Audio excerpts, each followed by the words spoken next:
A motto I have stuck to in the mortgage industry that's built me some great relationships is a fast no is as good as a fast yes. We don't want to string people along.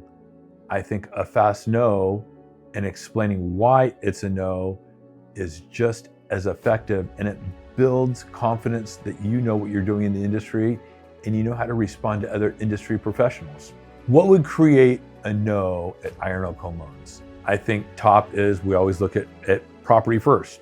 We evaluate the property. Is this a property that we like? Is this a property that's marketable? Is this a property that's pretty well put together and that we could market on a worst case scenario? I think number two, ability to repay. I always come back to the ability to repay. Can the borrower make payments to us? Why would we say no to a loan? Well, I just had one that we had to say no to. It was a property in San Francisco, nice property, low loan to value, borrower made zero money, they lost their business, and they have not been able to make their payments in the last 3 or 4 months. On a situation like that, we know we're setting ourselves up for failure. The borrower has no way to make a payment.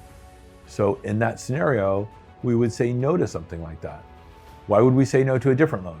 We saw a loan in Hayward. It was mixed use, industrial. It didn't fit what Iron Oak Home Loans does in residential properties.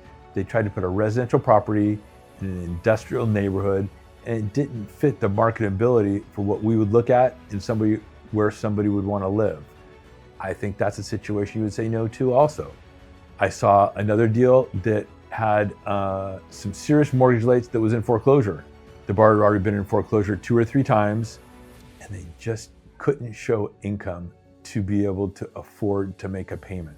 And I was able to be upfront with the broker at that point and say, this is why we can't do something like that. The broker pretty much already knew that it was a tough deal, but being honest to a broker or borrower upfront on why you might not be able to do it is the most important thing you could do. And explain why you can't do it so that they understand.